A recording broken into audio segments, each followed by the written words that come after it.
House hunting can be fun. You know what you want for you and your family, but have you thought about how to protect your pets?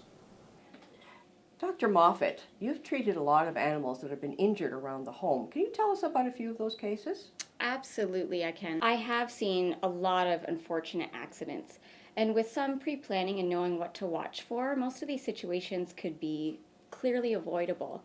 In terms of the inside hazards that we're concerned about, things to consider are things like doors that close automatically. They can close with a lot of force, resulting in traumatic injury to cats and dogs. For a larger dog, that may not be a big concern, some bumps and bruises, but the smaller the pet, small dogs and cats, they can have some fractures, including broken limbs, and ultimately a lot of tail amputations are a result. Along similar lines, ensuring that your screens are secure is very important. Not only does it keep your pet safe inside, but it also prevents other outside creatures from getting in. We also see a lot of dietary indiscretions, and by that I mean dogs just get into things that they shouldn't. Something we may not always think of is having a safe place for your guests to keep their items when they come to visit your home. Purses are a big source of dietary indiscretions. Things like gum and medications that are commonly kept in purses. Dogs are really attracted to those sorts of items. So having a high shelf or a closet that your guests can store their items will be really paramount in protecting your animal's welfare. Stairs. All pets, as they age, will develop arthritis and lose some muscle mass. So stairs will always pose a threat just in terms of mobility and can result in falls. Dr. Moffat, we had a friend who was a basset hound who persisted in digging up rocks and swallowing them from the backyard. Can you tell us about any other hazards there are in our yards and gardens? Oh, garden hazards, those are so numerous.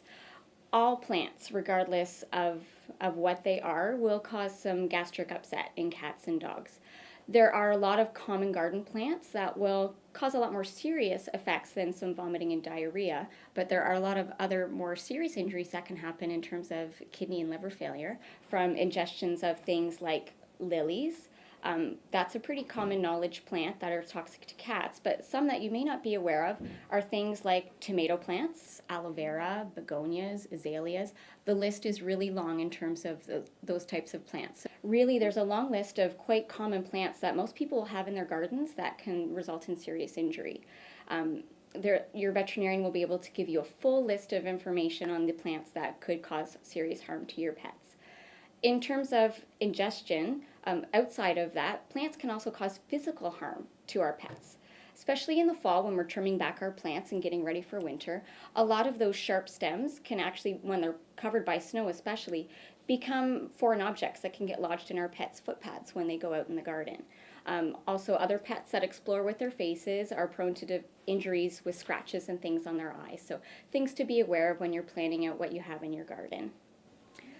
Another big thing to consider is how secure is your yard. Even if it's fenced, you might think it's safe, but please be very cautious in checking the security of that fence so your animals don't escape and have unnecessary injuries like being hit by a car in your neighborhood.